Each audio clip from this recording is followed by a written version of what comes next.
तो हम इस वीडियो लेक्चर में देखेंगे कि अगर एक फर्स्ट टाइम एनएक्स यूज़र है तो उसको क्या करना चाहिए कि आगे जाने पे जब हम मॉडल बनाना शुरू करेंगे तो हम यूज़ टू हो जाएं एनएक्स के एनवायरनमेंट में, वो क्या क्या हमें प्रोवाइड करता है। तो सबसे पहले जब आप एनएक्स ओपन करेंगे आपको ये वेलकम विंडो नज़र आएगी। इसमें आप न्यू पे क्लिक करेंगे। न्यू पे क्लिक करने के बाद एक विंडो पॉपअप होगी। इसमें से आपको मल्टीपल टैब्स नज़र आएंगे। हमें अभी मॉडलिंग एनवायरनमेंट में काम करना है, इसलिए मॉडल टैब सिलेक्टेड है। यहाँ से हम इसको लोकेशन दे सकते हैं कि कहाँ पे हमारी फाइल सेव होनी चाहिए। मैं डेस्कटॉप सेलेक्ट करता हूँ, ओके करता हूँ, और जो मेरे मॉडल की पार्ट फाइल है उसका मैं नाम यहाँ पे रख रहा हूँ। सपोज़ मैं इसका नाम डेमो रख देता हूँ, डेमो। और डॉट पी आर टी इसकी फाइल एक्सटेंशन हो गई। अगर आप ये डॉट पी आर टी नहीं भी टाइप करेंगे तभी ये by default P R T he save होगी। मैं इसको ओके करता हूँ। ओके करने से पहले एक बार ज़रूर देख लेंगे कि यहाँ पे आपको यूनिट्स में ध्यान देना है, ये मिलीमीटर्स होना चाहिए, ताकि जब हम अपना मॉडल बना रहे होंगे तो एक्सपोर्ट करने पर उसकी यूनिट जो है वो सेम रहेगी जो यहाँ पे सेट है। तो हम इंजीनियरिंग में एमएम में काम कर रहे हैं तो यहाँ पे मिलीमीटर्स है। मैं इसको ओके करता हूँ। तो हमारा अब एनवायरनमेंट चेंज हो गया है क्योंकि हमने डेमो फाइल के अंदर एंटर कर लिया है। अब ये demo dot P R T लिखा हुआ है। अब हम इस फाइल के अंदर हैं और आपको अलग अलग चीज़ें दिखेंगी यहाँ पे। मैं शुरू से सब कुछ एक्सप्लेन करता हूँ। सबसे पहले application tab, modelling tab, curve tab, आपको ये सब दिखेगा। इसमें हम मॉडलिंग टैब पे आ जाएंगे क्योंकि हमारा 90% काम मॉडलिंग टैब पे ही होने वाला है इस कोर्स में। उसके बाद मैं आपको पिक्चर से समझाता हूँ कि क्या क्या प्रोवाइडेड है एनएक्स के इंटरफेस में। सबसे पहले जो आपको ये बार दिख रहा है यहाँ पे, ये मैंने कस्टमाइज कमांड लगा रखी है, आप अपनी कमांड भी लगा सकते हैं। पर ये जो आपको पूरा बार दिख रहा है इसको हम रेड कलर ले लेते हैं, रेड कलर से थोड़ा ज़्यादा समझ आएगा। ये जो आपको पूरा बार दिख रहा है यहाँ तक, ये क्विक एक्सेस बार है। फर्स्ट बार क्विक एक्सेस बार, इसका मतलब जो भी हमें चीज़ करनी होगी यहाँ से जल्दी से क्लिक करेंगे वो क्विकली एक्सेस हो जाएगा। अब मैंने यहाँ पे इंपोर्ट और एक्सपोर्ट का फंक्शन लगा रखा है क्योंकि मेजरली हम वही जल्दी यूज़ करते हैं, एक मॉडल को इंपोर्ट करना, एक्सपोर्ट करना। इसमें अलग अलग फाइल टाइप के मैंने यहाँ पे एक्सटेंशन लगा रखे हैं, तो ये क्विक एक्सेस में मैंने डाल रखा है। सेकंड आपको जो बार दिखना है वो है ये सेकंड बार है। इसका मैं आपको आपको इस सब का नाम भी बता दूंगा। ये सेकंड बार है टॉप बॉर्डर बार। टॉप मैं लिख देता हूँ यहाँ पे टॉप। ये है क्विक, क्यू यू आई सी के, क्विक। टॉप के अंदर जो कमांड है उसमें सबसे मेन है यहाँ पे मेन्यू। मेन्यू को अगर हम क्लिक करते हैं यहाँ पे एक ड्रॉप डाउन मेन्यू आ जाएगा। यहाँ पे एक सिलेक्शन फिल्टर है, इसको अगर आप क्लिक करेंगे यहाँ पे तो solid body, sheet body, facet body आप ये सब सिलेक्ट कर सकते हो। इसके अंदर जो फिल्टर लगा हुआ है आगे एंटायर असेंबली का, सपोज यहाँ पे कोई ऑब्जेक्ट पड़ा हुआ है, यहाँ पे एक ऑब्जेक्ट पड़ा हुआ है, ये बॉक्स टाइप कोई ऑब्जेक्ट पड़ा हुआ है, मान लो यहाँ पे एक और चीज़ पड़ी हुई है और इसके ऊपर भी एक ऑब्जेक्ट पड़ा हुआ है, तो एक असेंबली हो गई।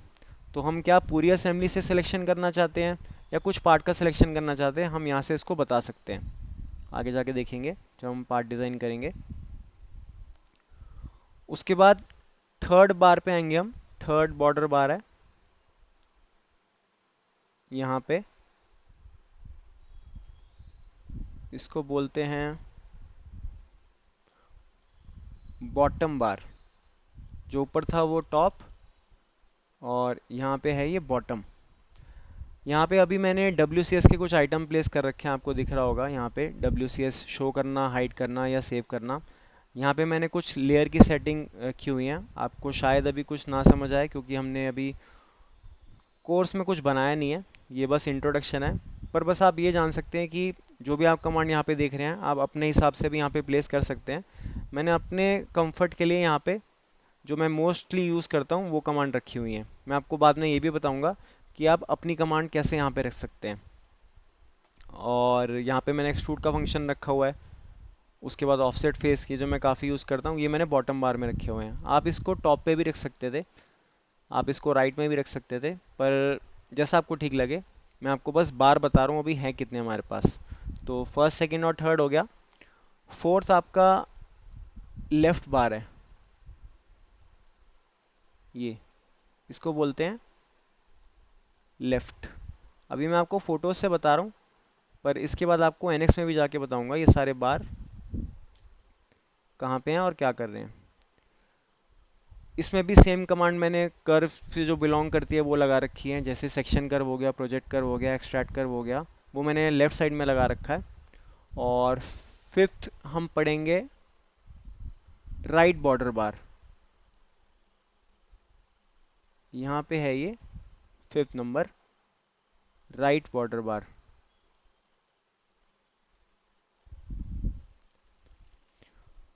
सिक्स्थ मुझे आपको बताना है स्टेटस लाइन होता है। एक्चुअली वो थोड़ा सा यहाँ पे छिप गया है और इसमें दिखाई भी नहीं दे रहा है, मैं आपको ग्रीन कलर से बताऊंगा। वो एक्चुअली यहाँ पे आता है और किसी किसी एनएक्स में इसके ऊपर भी आता है, तो बॉटम बार के ऊपर या नीचे आपको दिख जाएगा। उसका यूज़ क्या है पहले मैं लिख देता हूँ। सिक्स्थ यानी कि स्टेटस, स्टेटस को हम क्यू भी बोलते हैं, स्टेटस लाइन। इसका मतलब क्या है कि सपोज़ हमने कोई भी कमांड ली, हमने स्प्लिट बॉडी कमांड ली या शेल कमांड ली, हम कुछ भी कमांड लेंगे तो यहाँ पे हमसे वो कम्युनिकेट करेगा सॉफ्टवेयर। एनएक्स हमें बताएगा कि आपने ये कमांड ली है, अब आपको क्या करना चाहिए, या तो यहाँ बताएगा या यहाँ बताएगा, जैसे मैंने आपको बताया। तो हम इसको देख के भी फॉलो कर सकते हैं। बाकी आपके जब विंडो पॉपअप होगी कोई कमांड खोलने में, तो आप वो भी रीड करके ऑप्शन पढ़ के कमांड चला सकते हैं, उसमें कोई प्रॉब्लम नहीं है। उसके बाद मुझे आपको बताना है टैब्स के बारे में। ये सिक्स हमने बार्स बता दिए, बार्स ख़त्म हो गए हैं। सिक्स टाइप्स ऑफ बार्स हम एनएक्स में यूज़ कर रहे हैं। आपकी मर्ज़ी है, आप इनको हटा भी सकते हैं, और आप चाहते हैं कि बस दो रहें दो रख सकते हैं, तीन तीन भी रख सकते हैं, कुछ नहीं चाहते रखना वो भी कर सकते हैं, फुल्ली कस्टमाइजेबल है। पर बाय डिफ़ॉल्ट इसमें ये सब बार आपको मिलेंगे। अब हम आते हैं टैब्स पर। यहाँ पे टैब्स, ये सब टैब्स हैं। सेवन्थ नंबर में आपको दिखा रहा हूँ टैब्स। एप्लीकेशन का टैब, मॉडलिंग का टैब, कर्व का tab, view, mould wizard, selection, home, surface, ये सारे टैब हैं। और इतने ही नहीं, ये मेरे अपने बनाए हुए रोल्स हैं, इसलिए मैंने यहाँ पे इतने ही टैब्स रखे हैं। बाय डिफ़ॉल्ट एनएक्स के बाद बहुत सारे टैब हैं, अभी मैं आपको आगे जाके दिखाऊंगा कि कौन कौन से टैब हैं। आप उसको डीसेलेक्ट भी कर सकते हो, डीसेलेक्ट करने पे वो टैब बंद हो जाएगा। अगर आपको ज़रूरत नहीं है आप उसको बंद कर सकते हो, हम इसको डेमो में देखेंगे। और अब आते हैं एट्थ नंबर पर। मैं इसको पहले रंग चेंज कर लेता हूँ, ये बहुत ज़रूरी है। ये मैं लिखूँगा एट्थ। इसको कहते हैं रिसोर्स बार, RESOURCE। ये रिसोर्स बार है। रिसोर्स बार में आपको यहाँ पे सेटिंग मिलेगी। अब मैं यहाँ पे नहीं आपको दिखाऊंगा पिक्चर में, मैं आपको एनएक्स के एनवायरनमेंट में दिखाऊंगा। ये जो हमने सारे टैब अभी पढ़े, ये क्विक एक्सेस, ये टॉप बार, ये आपका बॉटम बार, लेफ्ट बार, राइट बार, ये सब आपने फ़ोटो में देखे। पर रिसोर्स बार मैं आपको यहाँ पे दिखाना चाहता हूँ। अगर आप रिसोर्स बार पे क्लिक करेंगे यहाँ पे, तो ये बोल रहा है पिन ओपन, और इस पर टिक हो रखा है। एक्चुअली ये जो पूरा खुला हुआ है ये रिसोर्स बार ही है।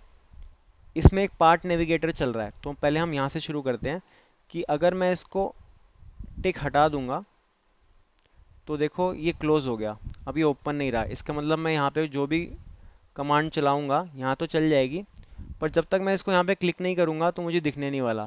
तो इसको हम पिन ओपन ही करके रखते हैं हमेशा। साइज़ आप एडजस्ट कर सकते हैं छोटा बड़ा, पर इसको हम पिन ओपन ही करके रखते हैं। एक छोटा सा कस्टमाइजेशन और दिया इन लोगों ने कि हम इसको लेफ़्ट में रखना चाहते हैं तो लेफ़्ट में रख सकते हैं, या हम राइट में भी रख सकते हैं। तो ये राइट में पहुँच गया। आपकी मर्ज़ी, आप कहीं भी रख सकते हैं, मैं इसको लेफ़्ट में रखता हूँ।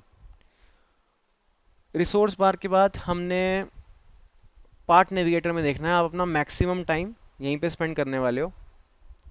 इस रिसोर्स बार के अंदर आप अगर यहाँ पे हॉवर करोगे आपको पार्ट नेविगेटर मिलेगा। अब मैं अगर आपको इसका ऑप्शन इसका एग्जांपल दूं तो मैं अभी के लिए कर्व में जाके लाइन सेलेक्ट कर रहा हूँ और इस पॉइंट को सेलेक्ट करके एक वाई एक्सिस में लाइन खींच रहा हूँ कोई भी डायमेंशन की, और मैं ओके करता हूँ। देखो जैसे ही मैंने ये लाइन बनाई, यहाँ पे लिखा हुआ आ गया लाइन 1। ये फर्स्ट कमांड है। तो जो भी आप ड्रॉ करोगे यहाँ पे अपनी स्क्रीन पर, यहाँ पे उसकी हिस्ट्री बन जाएगी, क्योंकि एसोसिएटिव कमांड है। एसोसिएटिव कमांड मतलब जिसकी हिस्ट्री क्रिएट होती है। ठीक है। उसके बाद एक और ऑप्शन मुझे आपको बताना है। वैसे बहुत कुछ है, पर हम जो यूज़ करने वाले हैं मैक्सिमम टाइम मैं आपको वही बता रहा हूँ। आगे जब हम मॉडलिंग करेंगे तो आपको पता लग ही जाएगा। यहाँ पे हिस्ट्री का टैब है। हिस्ट्री के टैब में सपोज़ आपने कोई पहले मॉडल बनाया हो, यानी कि सपोज़ आपने कल मॉडल बनाया हो, या 2 दिन पहले बनाया हो, या एक हफ्ते पहले, या बहुत पहले बनाया हो, यहाँ पे उसके फोल्डर बन जाते हैं।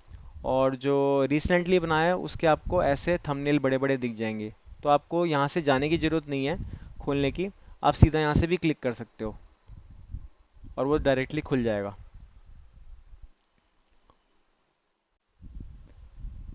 अब हम थोड़ा आगे बढ़ते हैं और फंक्शंस या फंक्शनैलिटी देखते हैं जो एनएक्स में है। तो अब हम सबसे मेन विंडो पे आ गए हैं जहाँ हमारा मैक्सिमम टाइम स्पेंड होने वाला है। यहाँ पे इसी में हमारा 3D मॉडल व्यू होगा। अभी कोई मॉडल नहीं बनाया इसलिए आपको नहीं दिख रहा, ये लाइन आपको ज़रूर दिख रही है। तो सबसे पहले मैं यहाँ पे एक मॉडल प्लेस करूँगा। मैं ब्लॉक सर्च करता हूँ और कोई चेंजेस नहीं करता, मैं इसको बस ओके कर देता हूँ। तो यहाँ पे एक ब्लॉक मेरे को नज़र आ रहा है। अब सबसे पहले हम क्या देखेंगे कि एनएक्स में मॉडल की स्क्रीन के साथ या व्यू के साथ कैसे खेलना है। सबसे पहले हम मॉडल को रोटेट करना चाहते हैं। रोटेट करने के लिए हम मिडल माउस बटन को दबा के रखेंगे और उसको मूव करेंगे।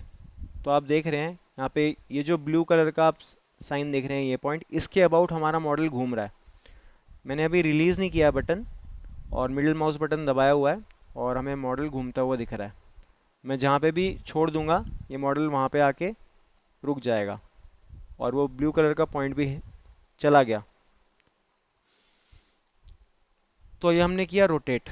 अब करना है हमें पैन। पैन मतलब मॉडल को इधर से उधर व्यू करते हुए हमें देखना है, चाहे वो ऊपर हो, नीचे हो, लेफ्ट हो, राइट हो। इसके लिए हम क्या करेंगे, शिफ्ट दबा के रखना है, shift plus middle mouse button. तो आपको दिख रहा है कि हम मॉडल को इधर से उधर मूव कर रहे हैं। एक्चुअली इसमें आपको ध्यान क्या रखना है, इसमें कंफ्यूज नहीं होना। आपका मॉडल इधर उधर नहीं जा रहा। अगर आप मॉडल देखेंगे तो इसी एक्सिस पे पड़ा हुआ है। जब मैं shift plus middle mouse button दबा रहा हूँ या पैन कर रहा हूँ तो मॉडल वहीं पड़ा हुआ है। हम एक्चुअली उसके व्यू करने के तरीके को अलग अलग जगह से देख रहे हैं। तो ये कब यूज़फुल है, सपोज यहाँ पे एक मॉडल पड़ा है आपका और बहुत दूर एक और भी मॉडल पड़ा है। तो मैंने यहाँ पे जूम करा हुआ है। जूम भी हम देखेंगे अभी कैसे करना है। और सपोज मैं राइट साइड पे कोई मॉडल पड़ा हुआ देखना चाहता हूँ तो shift plus middle mouse button दबा के मैं यहाँ पे आ जाऊँगा। तो लोकेशन चेंज नहीं हुई है मॉडल की, बस हम अपना व्यू चेंज कर रहे हैं।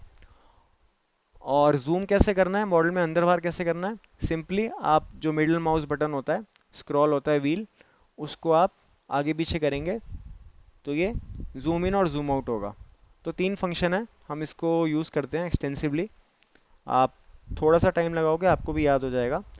इसमें से एक और यूज़फुल कमांड है। सपोज़ आपका मॉडल इतना बड़ा हो गया, आपको अपनी स्क्रीन पे फिट करा हुआ देखना है, क्योंकि हो सकता है वहाँ पे कुछ और भी पड़ा हो, राइट साइड में या लेफ्ट साइड में कहीं भी कुछ और भी पड़ा हो, पर मुझे तो बस यही दिख रहा है। तो मैं क्या करूँगा, कंट्रोल F दबाऊंगा। इससे क्या होता है, जितने भी आइटम मेरे को मेरी स्क्रीन पे नज़र आ रहे हैं वो एक स्क्रीन के अंदर फिट हो जाएंगे। Control plus F। ठीक है, आगे बढ़ते हैं। अभी मुझे एक ये मॉडल दिख रहा है, पर मैं ना क्या चाह रहा हूँ कि इसको इस प्लेन से देखूं। ये आपको जो एक्सिस दिख रही है, एक्स एक्सिस, मुझे पॉइंट करनी चाहिए, ऑब्जर्वर को पॉइंट करनी चाहिए। तो मैं क्या करूँगा, आपको ये प्लेन दिख रहा है, आप इस प्लेन पे क्लिक कर दोगे। ये ऑर्थोगोनल व्यू बोलते हैं इसको। सपोज आपको व्यू चेंज करना है तो आप थोड़ा सा रोटेट कर सकते हो और आपको इसके ऊपर से देखना है। इसके ऊपर मतलब जेड एक्सिस की तरफ से देखना है तो आप जेड पे क्लिक कर सकते हो। इसका व्यू चेंज हो गया। इसका शॉर्टकट भी है, पर अभी हमारी फर्स्ट क्लास है, हम बस इंट्रोडक्शन ले रहे हैं, इसलिए ये सब मैं आपको बता रहा हूँ। वरना इसका जल्दी करने के लिए कमांड भी है काफ़ी यूज़फुल। और सेम चीज़ आप किसी भी प्लेन के साथ कर सकते हो। अगर आप नीचे घुमा रहे हो तो देखो आपको यहाँ पे भी एक आपको इमेजिनरी WCS दे रखा है। आप इसको नीचे से दबाओगे तो इसका ओरिएंटेशन वो चेंज कर देगा, आपको अलग तरीके से व्यू करना शो कर देगा। उसके बाद हम इसको आइसोमेट्रिक व्यू से देखेंगे। मैं देखो ये होम दबाता हूँ, मैंने होम की दबाई तो ये आइसोमेट्रिक व्यू आ गया। आप किसी भी पोजीशन में इसको रख दोगे, आप होम दबाओगे तो मॉडल का आइसोमेट्रिक व्यू आ जाएगा। अगर मैं इसको हाइड कर दूँ, हाइड कैसे करते हैं हम, control plus B, B for Bombay, control plus B चलाया, एक विंडो अपीयर हुई, मैंने लाइन को क्लिक किया और ओके कर दिया। अब मेरी स्क्रीन पर ओनली बॉक्स पड़ा हुआ है, तो मैं क्या करूँगा, कंट्रोल प्लस एफ, यानी कि फिट कर दिया जैसा मैंने आपको बताया था। और ये इस ओरिएंटेशन में पड़ा है, मेरे को इसको आइसोमेट्रिक व्यू में देखना है। तो हम क्या करेंगे, होम दबाएंगे, ये आइसोमेट्रिक व्यू में आ गया। कभी कभी हमसे कस्टमर या कोई और एक व्यू मांगता है जिसमें हमारे को मैक्सिमम चीज़ दिख जाए कि मॉडल में क्या है, तो हम उसको आइसोमेट्रिक व्यू में रख के एक फ़ोटो शेयर कर सकते हैं। अब आप एक चीज़ छोटी सी ऑब्ज़र्व करो, आपको इस मॉडल में लाइंस दिख रही होंगी, यहाँ ब्लैक कलर की लाइंस दिख रही होंगी, मैं जूम करके आपको दिखाता हूँ हर जगह। अब मेरे को इसकी अपीयरेंस चेंज करनी है, देखने का तरीका चेंज करना है यानी, तो मैं क्या करूँगा, मैं राइट क्लिक दबा के रखूँगा और यहाँ पे जा रहा हूँ। अभी मैंने राइट क्लिक छोड़ा नहीं है, मैंने दबा रखा है, मैं इसको शेडेड करता हूँ। तो देखो सारे एज छुप गए, अब मुझे एक स्मूथ ऑब्जेक्ट दिख रहा है। देखो इसका मतलब ये शेडेड व्यू है, ये शेडेड रेंडरिंग हो गई है, सब कुछ स्मूथ दिख रहा है, अब ये लाइन नहीं दिख रही। इसका व्यू चेंज करने के लिए मैं राइट क्लिक दोबारा दबा के रखूँगा और यहाँ पे जाके शेडेड विद एजेस चला दूंगा, तो मेरे को वो एजेस दोबारा दिखने स्टार्ट हो गए हैं। पहले एजेस दिख रहे थे, अब मैं यहाँ पे जाके इसको छोड़ दूंगा तो शेड ऑन हो गया। दोबारा से यहाँ पे मैं जाऊँगा तो शेडेड विद एजेस आ गए। ये मॉडल को देखने का तरीका है। ये कब काम आता है, सपोज हम दो सरफेस आपस में जोड़ रहे हैं, वो टेंजेंटली जुड़ी है यानी कि स्मूथली जुड़ी हुई है, हम उसके बीच में देखना चाहते हैं कि कोई यार डेंट तो नहीं आ रहा, कुछ शार्पनेस तो नहीं है, तो हम क्या करते हैं, हम इसको शेडेड व्यू में ले जाते हैं और सारी बीच की लाइनें हट जाती हैं। यहाँ पे तो शार्प है इसलिए हमें दिख रहा है शार्प। और एक और यूज़फुल व्यू है इसका, बहुत काम में आता है, ये है wire frame with dim edges. अगर मैं यहाँ पे क्लिक करूँगा तो अभी बैकग्राउंड वाइट है इसलिए आपको ऐसा दिख रहा है, मैं आपको बैकग्राउंड भी चेंज करना सिखाऊंगा।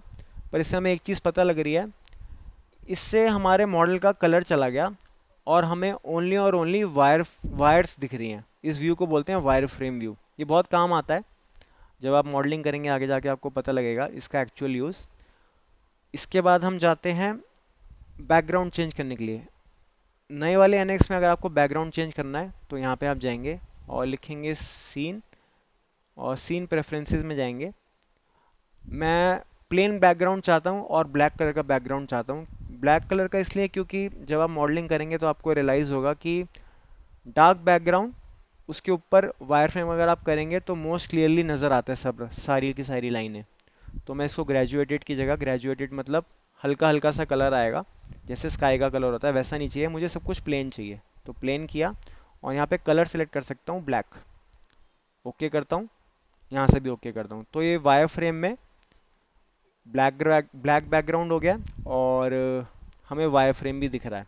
अगर मैं इसका व्यू चेंज करूँगा, अगर मैं शेडेड ऑन करूँगा तो वापस वाइट आ गया है, क्योंकि वायर फ्रेम के अंदर तो मैंने ब्लैक ही रखा हुआ है, पर शेडेड व्यू के अंदर अभी भी वाइट है। तो हम यहाँ पे भी शेडेड व्यू में भी सीन प्रेफरेंस में जाके इसको प्लेन करके, यहाँ का कलर ब्लैक पहले से सिलेक्टेड है, इसको ओके कर दिया। अब मैं वायर फ्रेम में जाऊँगा तो भी ब्लैक है और वायर्स आपको दिखनी स्टार्ट हो गई। अगर मैं यहाँ पे एजेस में जाऊँगा तो भी ब्लैक ही एनवायरनमेंट है, पीछे का बैकग्राउंड ब्लैक है और यहाँ पे मुझे एजेस दिखने स्टार्ट हुए। जब मैं शेडेड करूँगा व्यू तो ब्लैक ही रहेगा, उसको वाइट से ब्लैक करने की ज़रूरत नहीं है। ओके, आगे बढ़ते हैं। थोड़ा सा इंट्रोडक्शन लेते हैं, हम लाइन और आर्क कैसे बनाएंगे इसके अंदर। इसी में हम शीट, सॉलिड और डिफरेंट तरीके की बॉडी देखेंगे एनएक्स में क्या होती है। तो मैं इसको सेलेक्ट करता हूँ और डिलीट प्रेस करता हूँ। एक और चीज़ मैं आपको बताना चाहता हूँ, मैं कंट्रोल जेड करता हूँ यानी कि अंडू। अभी मैंने ये बॉडी सेलेक्ट कर ली और मैंने इसको डिलीट दबा के डिलीट किया था, आप यहाँ से भी डिलीट कर सकते हो, पर सपोज़ मुझे ये डिलीट नहीं करना और मुझे इसको डी सेलेक्ट करना है। सेलेक्ट करने के लिए क्या किया था मैंने, यहाँ पे सिंपली सेलेक्ट कर लिया था, लेफ्ट क्लिक से। अगर आपको डीसेलेक्ट करना है तो आप कहीं और क्लिक कर सकते हो, डीसेलेक्ट हो जाएगा। पर सपोज आपके सामने ऐसी सिचुएशन आ गई कि आपके पास ये दो बॉडी पड़ी हैं, मैंने इसको भी सिलेक्ट कर लिया और इसको भी सिलेक्ट कर लिया। अगर मैं यहाँ पे क्लिक करूँगा तो दोनों सिलेक्शन से हट रहा है, पर मैं चाहता हूँ बस एक सिलेक्शन से हटे। तो मैं क्या कर सकता हूँ, इसको और इसको मैंने सेलेक्ट किया था और मैं चाहता हूँ कि ये जो बॉक्स है इसका सिलेक्शन हट जाए पर लाइन का रहे, तो मैं शिफ्ट प्लस लेफ्ट क्लिक दबाऊंगा। लेफ्ट क्लिक सेलेक्ट करने के लिए, shift plus left click deselect करने के लिए, तो ओनली ये हाईलाइट होके हमें दिख रहा है। ओके, आगे चलते हैं। जब भी हम NX की विंडो खोलते हैं तो हमें एक datum coordinate system by default बना हुआ नज़र आता है। हम मॉडलिंग करते वक्त क्या करते हैं, मैं पर्सनली क्या करता हूँ, इसको डिलीट कर देता हूँ क्योंकि मेरे को इसकी ज़रूरत नहीं होती। ये डिलीट करने पे मुझे वार्निंग इसलिए दिखा रहा है क्योंकि मैंने एक्चुअली इसी को लेकर के ये ब्लॉक ड्रॉ किया था। तो ये कह रहे हैं कि अगर आप ये डिलीट कर दोगे तो आपने जो इससे जुड़ी हुई बॉडीज़ बनाई हैं उस पर अफेक्ट पड़ेगा। मैं इसको ओके करता हूँ, तो अभी चला गया और लाइन चली गई। हमें कोई प्रॉब्लम नहीं है क्योंकि हम इस पर फाइनली काम नहीं कर रहे। तो मैं बॉक्स को भी डिलीट कर देता हूँ, लाइन को भी डिलीट कर देता हूँ और इसको भी सेलेक्ट करके बीच में से डिलीट कर देता हूँ। और साथ में हम यहाँ पे भी देखेंगे पार्ट नेविगेटर में कुछ कमांड नहीं चली हुई। पर एक प्रॉब्लम है कि हमारे को WCS नज़र नहीं आ रहा, वर्क कोऑर्डिनेट सिस्टम नज़र नहीं आ रहा। उसको डिस्प्ले करने के लिए हम W दबाते हैं। जैसे ही W दबाएंगे तो बाय डिफ़ॉल्ट जो NX का WCS है वो हमें शो होना शुरू हो जाता है और डेटम कोऑर्डिनेट सिस्टम हट चुका है।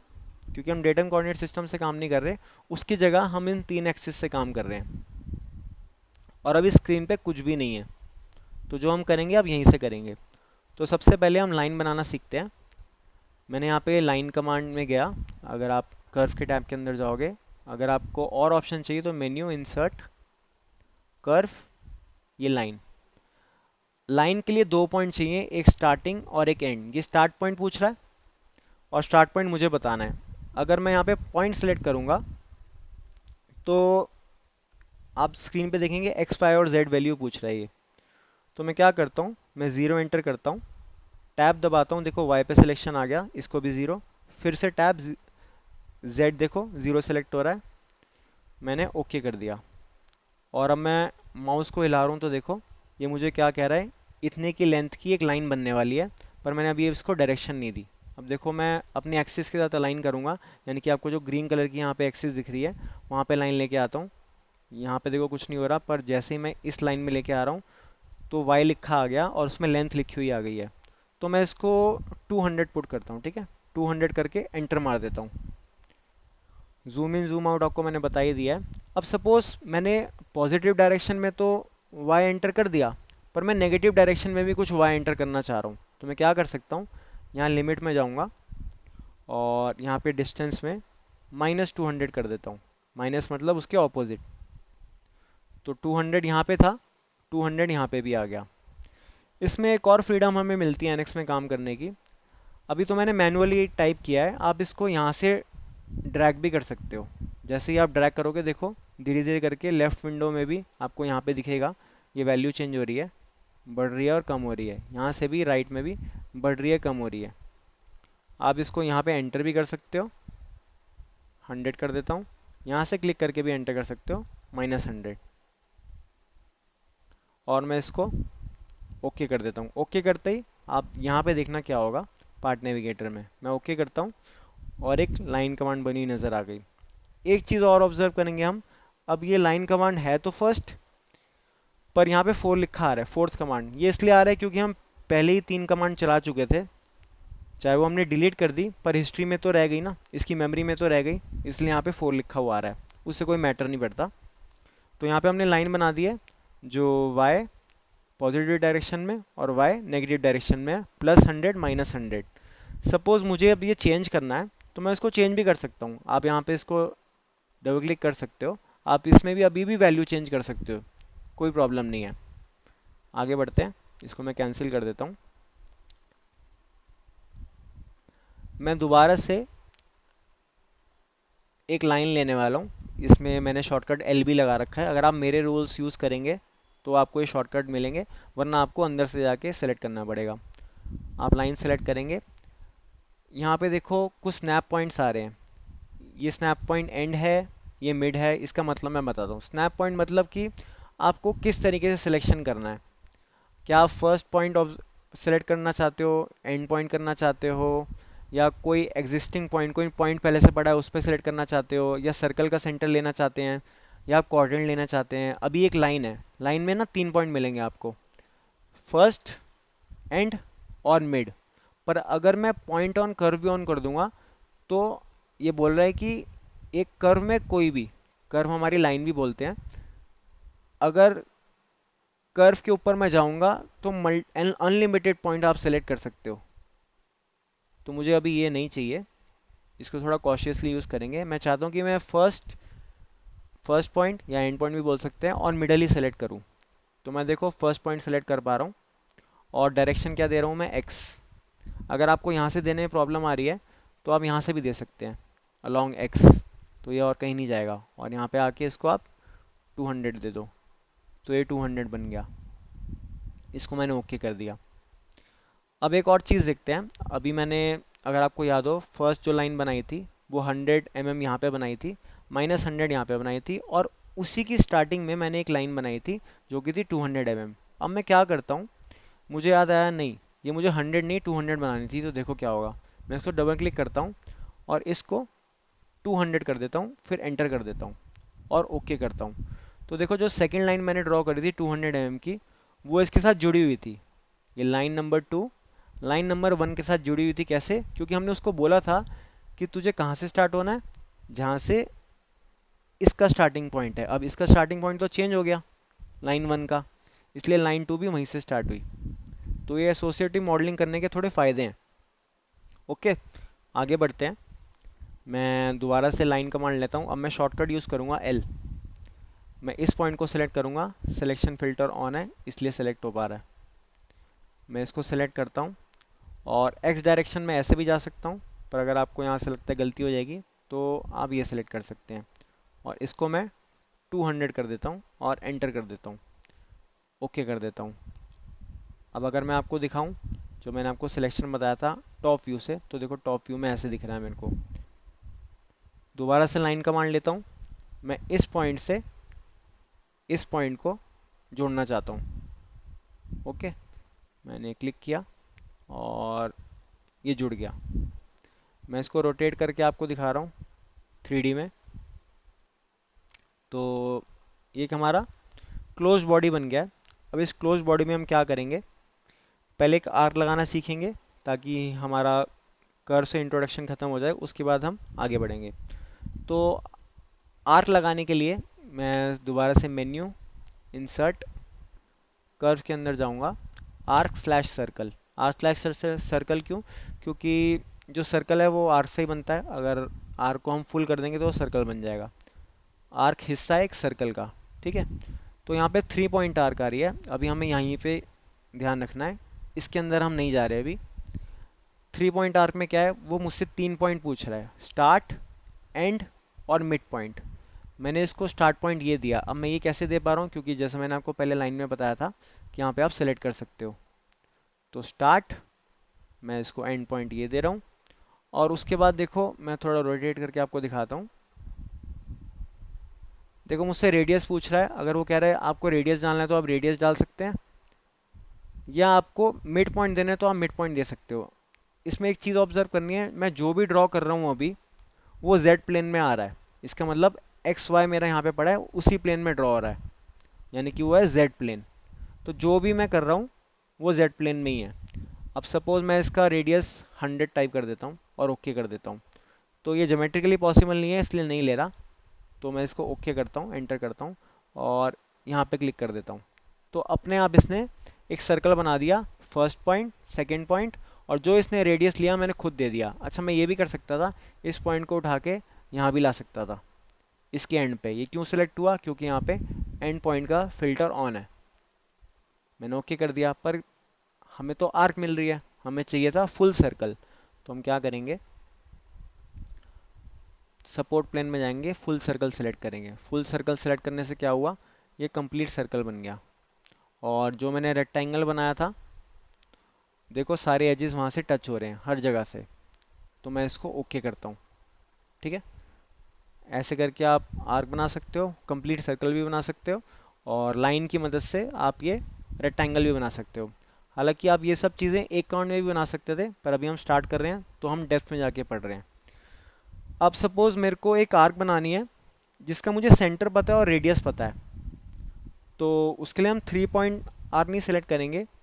हम क्या करेंगे, कमांड वही है, हम यहाँ पे जाके फ्रॉम सेंटर ले लेंगे, आर फ्रॉम सेंटर। तो इसमें अब दो चीज़ें आ रही हैं कि आप मुझे पॉइंट बता दो और मुझे एंड पॉइंट बता दो। पॉइंट रेफरेंस मैंने ले लिया ये वाला, और एंड पॉइंट का मतलब है रेडियस बता दो। तो मैं रेडियस 200 कर देता हूँ और एंटर कर देता हूँ। तो क्या हुआ, यहाँ पे 200 mm का एक डायमीटर बन गया सर्कल का। ठीक है। आगे बढ़ते हैं। ये तो थी कर्व की बात। अब हम शीट और सॉलिड बॉडी में एंटर करते हैं कि होता क्या है, क्या बोलते हैं शीट, क्या बोलते हैं सॉलिड। अब हम देखते हैं कि शीट बॉडी क्या होती है। मैं इसी फाइल में वापस आता हूँ और जो हमने पहले बना रखा था उसको एक एक करके डिलीट कर देता हूँ। मैं सिंपली सेलेक्ट कर रहा हूँ और डिलीट कर रहा हूँ। ओके। तो हम क्या करते हैं, सर्कल को डिलीट कर देते हैं, रेक्टेंगल यूज में लाते हैं। अब शीट से शुरू करेंगे। शीट क्या है, शीट को हिंदी में बोलेंगे चादर। चादर यानी कि अगर मॉडलिंग वर्ल्ड में बात करें तो जिस चीज़ की ज़ीरो थिकनेस होगी मैं उसको शीट का नाम दूंगा। ज़ीरो थिकनेस मतलब 0 mm की थिकनेस। एक्चुअली ऐसा पॉसिबल नहीं है। कोई भी अगर आप चीज़ उठाओगे चाहे उसकी पॉइंट में थिकनेस हो, पर होगी ज़रूर। पर मॉडलिंग ये नहीं जानती, इसलिए हम शीट से शुरू करेंगे। शीट बनाने के बहुत सारे तरीके हैं, मैं आपको एक ट्रिक बताता हूँ। 0 mm की शीट बनाने के लिए मैं एक्सट्रूड करता हूँ। एक्सट्रूड कमांड ये रहा। एक्सट्रूड से आप किसी भी 2D को 3D में कन्वर्ट कर सकते हो। पहले हम शीट लेंगे फिर उसी की सॉलिड बॉडी में आपको बना के दिखाऊंगा। तो मैं क्या कर रहा हूँ, एक्सट्रूड कमांड लिया, यहाँ से आपको दिख जाएगी। ये बोल रहा है मुझे कि सेलेक्ट कर्व। यहाँ पे मैंने सिंगल कर्व सेलेक्ट कर रखा है। इंटरसेक्शन ऑन है। इंटरसेक्शन मतलब जहाँ पे भी दो चीज़ें इंटरसेक्ट होंगी वहाँ पे मेरा सिलेक्शन रुक जाएगा। अभी तो यहाँ पे एंड पॉइंट पे ही रुक रहा है तो मुझे कोई फिगर की ज़रूरत नहीं है। मैं 1 2 3 और 4 ये चीज़ें सेलेक्ट कर रहा हूँ। अब ये क्लोज बॉडी थी, तो यहाँ पे देखो कैसा दिख रहा है मेरे को। मुझे नहीं पता अभी क्या है, आपको भी नहीं पता क्योंकि मैंने अभी नहीं बताया। मैं क्या करता हूँ, यहाँ पे इसको शीट करता हूँ। शीट करने से देखो क्या हुआ, अब ये क्लोज बॉडी नहीं आ रही है, ओपन बॉडी आ रही है। यहाँ से भी मैं इसको ज़ीरो कर देता हूँ, फिर बताऊँगा मैंने करा क्या है। तो जब मैंने कर्व सेलेक्ट करी तो इसको मैं ज़ीरो मान रहा हूँ, जहाँ से मुझे स्टार्ट करना है वो मैं ज़ीरो मान रहा हूँ। और जितना मुझे आगे बढ़ाना है 50 mm सपोज करो, 50 mm, और वेक्टर ऊपर का आ रहा है, इस जगह मेरे को एक्सट्रूड करना है। तो 50 mm ये सारे कर्व मिलके एक शीट बना रहे हैं। शीट क्यों है ये, अगर मैं आपको इसको ओके करके दिखाऊं और मेजर डिस्टेंस में जाके दिखाऊं। ऑब्जेक्ट मैंने सेलेक्ट करा है, ये मेरा ऑब्जेक्ट है, इसको मैंने फेस को सिलेक्ट किया और इसके पीछे सेलेक्ट किया तो कुछ नहीं सिलेक्ट हुआ, देखो ज़ीरो आ रहा है। इसकी कोई थिकनेस नहीं है। मैं क्या करता हूँ, इसको डबल क्लिक करता हूँ, दोबारा से एक्सट्रूड कमांड में आ गया। इसकी हाइट तो है, लेंथ और विड्थ भी है, पर इनकी थिकनेस नहीं है। ये चार शीट जो आपको दिख रही है इनकी थिकनेस नहीं है। थिकनेस करने के लिए बहुत सारे तरीके हैं। मैं एक्सट्रूड में ही हूँ तो मैं एक्सट्रूड से आपको दिखाता हूँ। इसको मैं सॉलिड कर देता हूँ। सॉलिड से क्या हुआ देखो, आपको थोड़ा विजुअलाइजेशन भी चेंज लग रहा होगा। मैं इसको ओके करता हूँ। ओके करने से देखो ये बॉडी पूरी बंद हो गई, इसका मतलब ये सॉलिड हो गया। पर दिखने में सॉलिड है, इसका मतलब ये नहीं कि ये सच में सॉलिड है। अगर आपको याद हो तो मैंने पार्ट 1 में एक चीज़ बताई थी जब हम टूल बार कर रहे थे। टूल बार के अंदर मैंने आपको बताया था मैं टॉप बॉर्डर बार के बारे में डिस्कस करूंगा, तो टाइम आ गया है। तो इसके अंदर से अगर मैं सॉलिड बॉडी सेलेक्ट करूंगा तो देखो ये सेलेक्ट हो रहा है। और अगर मैं यहाँ पे जाके शीट बॉडी सेलेक्ट करना चाह रहा हूँ, शीट बॉडी मुझे दिखा रहा है कि है ही नहीं। इसका मतलब ये जो विंडो आपको दिख रही है इसके अंदर शीट बॉडी है ही नहीं, इसलिए यहाँ पे भी नहीं नज़र आ रहा। तो मैं क्या करता हूँ, दोबारा एक्सट्रूड में जाता हूँ, इसको ना शीट ही कर देता हूँ और ओके कर देता हूँ। यहाँ पे देखो शीट नज़र आ रहा है, अब सॉलिड नज़र नहीं आ रहा। इसका मतलब ये मैंने शीट सेलेक्ट किया, अब मैं ये शीट सेलेक्ट कर पा रहा हूँ। और अगर मैं फेस सेलेक्ट करूँगा तो मैं इंडिविजुअल फेस भी सेलेक्ट कर पा रहा हूँ, अगर आप देख रहे हो। हालांकि मैंने सारा एक साथ एक्सट्रूड किया था, पर मैंने यहाँ पे फ़िल्टर लगाया। इसका यूज़ यही है, हमने फ़िल्टर लगाया तो मैं फ़िल्टर के हिसाब से सिलेक्शन कर पा रहा हूँ। और अगर मैं शीट करूँगा तो आपस में कनेक्टेड शीट है, इसलिए सब आपस में सेलेक्ट हो रहा है। और अगर इसी को मैं सॉलिड कर देता हूँ और यहाँ पे जाता हूँ तो मुझे दिखा रहा है सॉलिड है। पर अगेन ये बहुत बड़ा मेथड है देखने के लिए ये शीट है या सॉलिड है। हम जब मॉडलिंग करेंगे तो बहुत फास्टेस्ट कमांड यूज़ करेंगे ताकि हमें टाइम वेस्ट ना हो इन सब चीज़ों को चेक करने में। अभी तो हम बस इंट्रोडक्शन ले रहे हैं, ठीक है। तो हमने कर्व देख लिया, चाहे वो लाइन हो आर्क हो, हमने शीट देख लिया और हमने सॉलिड भी देख लिया। मैं क्या करता हूँ, इस बॉडी को हाइड करता हूँ और इसको ओके कर देता हूँ। अब मैं क्या करता हूँ, STL इंपोर्ट करता हूँ। STL वो फाइल है जो हम उसको स्कैन डेटा भी बोलते हैं। हमें स्कैनर से एक फ़ाइल मिलती है STL फॉर्मेट में। ना वो कर्व होती है, ना वो शीट होती है, ना वो सॉलिड बॉडी होती है। हम उस STL को इंपोर्ट करके उसमें मॉडलिंग करके उसको एक्सपोर्ट करते हैं उस फॉर्मेट में जिसमें हमें उसमें आगे काम करना है। जैसे कि अगर आपको सॉलिड मॉडल किसी मोल्ड डिज़ाइनर को देना है तो आप किस फॉर्मेट में दोगे। तो यहाँ पे एक एग्जांपल है एक्सपोर्ट पैरासॉलिड। तो यही मैंने, जब आपको अगर याद हो, मैंने फर्स्ट वीडियो में क्या बताया था कि हम टूल बार के बारे में जब बात करेंगे तो क्विक एक्सेस टूल बार है, जल्दी से मैं इंपोर्ट और एक्सपोर्ट कर सकता हूँ। अभी मैं यहाँ पे इंपोर्ट एसटीएल करूँगा, यहाँ पे ब्राउज़ करूँगा और मैं अपनी एसटीएल देखूँगा कहाँ पड़ी है। तो सपोज़ कहीं भी पड़ी है, अभी मेरे पास एसटीएल आपको दिखाने के लिए नहीं है। सपोज़ मुझे यहाँ पे एक एसटीएल मिलती है, यहाँ पे एसटीएल फॉर्मेट भी लिखा हुआ है, मैं इसको ओके करता हूँ। अभी यहाँ पे फाइल नहीं है इसलिए नहीं दिखा रहा। अब जैसे ही इसको ओके करेंगे, यहाँ पे एक आपको एसटीएल इंपोर्ट आके दिख जाएगी। तो अब हमारा काम शुरू होगा एक्चुअली रिवर्स इंजीनियरिंग का। हम उस पर कुछ प्रोसेसेस करेंगे और उस एसटीएल से हम एक सॉलिड बॉडी बनाएंगे। सपोज वो सॉलिड बॉडी ये वाली बनी, मैं लेके आता हूँ, कंट्रोल शिफ्ट बी कर रहा हूँ मैं पीछे जाने के लिए, और यहाँ से इस बॉडी को हाइड कर रहा हूँ कंट्रोल प्लस बी करके, सेलेक्ट करके ओके। वापस से उस स्क्रीन पे जाने के लिए कंट्रोल शिफ्ट बी। इस फंक्शन को कहते हैं इन्वर्ट फंक्शन। तो सपोज एसटीएल बॉडी मैंने इंपोर्ट करी और ये मैंने उसके ऊपर मॉडलिंग करी सॉलिड बॉडी की। अब मुझे ये एक्सपोर्ट करना है तो मैं क्या करूँगा, export solid, export para solid, solid नहीं।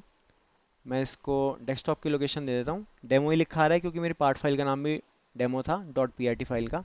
अब पैरा सॉलिड में एक्सपोर्ट करना चाह रहा हूँ, इसका मतलब dot x underscore T. Okay किया, ऑब्जेक्ट सेलेक्ट करने को बोल रहा है, सेलेक्ट किया, ओके करा, तो अब मेरा ऑब्जेक्ट सेलेक्ट हो गया। ओके। तो अब आपको इंटरफेस के बारे में पता लग गया है कम्प्लीटली। आपने ये भी देख लिया है कहाँ से हम कमांड रीच कर सकते हैं। अगर आपको कोई कमांड सर्च करनी हो तो आप यहाँ पे भी सर्च कर सकते हो। बाकी जब हम कोर्स में आगे बढ़ेंगे तो आपके सामने ही मैं सारी कमांड यूज़ करने वाला हूँ। ये सब कुछ जो मैंने आपको पढ़ाया ये तब वैलिड है जब आप मेरे रोल यूज़ करेंगे। रोल का लिंक मैं आपको डिस्क्रिप्शन बॉक्स में दे दूंगा, और रोल को लोड कैसे करना है मैं आपको वो भी बता दूंगा। और जिसको नहीं पता रोल क्या होते हैं, रोल का मतलब कि जो आपको कमांड्स दिख रही हैं, जैसे मेरी कमांड दिख रही हैं, आपको भी अगर अपने एनएक्स पे वैसी कमांड चाहिए तो उसको कहते हैं रोल। आप अपने रोल भी बना सकते हो। उसके लिए मैंने एक यूट्यूब पे वीडियो पहले से ही शूट कर रखा है, उसका भी मैं लिंक डिस्क्रिप्शन बॉक्स में डाल दूंगा। अगर आपको मेरे रोल यूज़ करने हैं तो आप कैसे कर सकते हो, एनएक्स ऑन करके कंट्रोल प्लस 2 दबाएंगे और यहाँ पे लोड रोल, जो फाइल मैं आपको दूंगा वो डॉट एम फाइल होगी, उसको सेलेक्ट करके आप बस ओके करेंगे और यहाँ पे भी जाके ओके करेंगे। जब ओके करेंगे तो आपको सारा एनवायरनमेंट मेरे एनएक्स जैसा दिखना स्टार्ट हो जाएगा। एक छोटी सी बात और ऐड करनी है कि काफ़ी लोग मुझसे पूछते हैं कि जो मेरे कर्सर के आसपास आपको लाइन दिख रही है वो कैसे ऑन करनी है, एनेबल कैसे करनी है। तो इसको क्रॉस हेयर्स बोलते हैं। इसको कैसे ऑन करना है, आप मेन्यू में जाएंगे, प्रेफरेंस में जाएंगे और सिलेक्शन में जाएंगे। उसके बाद आपको यहाँ पे शो क्रॉस हेयर का एक टैब मिलेगा। आप उसको टिक करके जब ओके करेंगे तो आपको ये चारों तरफ लाइन दिखना स्टार्ट हो जाएगा। और एक चीज़, इसी ऑप्शन के अंदर सिलेक्शन में जाएंगे और क्विक पिक ऑन डिले है, ये अभी आपको शायद ना समझ आए, पर ये यूज़फुल टूल है। सपोज़ मैंने उसके ऊपर माउस रखा हुआ है अपने अपने मॉडल के ऊपर, तो सपोज़ इसके पीछे कुछ पड़ा है या मैं मल्टीपल कमांड चला चुका हूँ, तो मुझे देखना है कि मुझे कौन सा सेलेक्ट करना है। तो अगर आप माउस अपना रखे रखोगे और ये ऑन होगा ऑप्शन, तो 3 सेकंड का वेट करेगा वो मेन्यू शो करने के लिए। अगर आपको नहीं भी समझ आ रहा कोई बात नहीं, आप जैसे जैसे NX को यूज़ करेंगे आपको पता लग जाएगा मैं क्या कहना चाहता हूँ। अब इसको जाके यहाँ पे ऑन या ऑफ कर सकते हैं। ओके।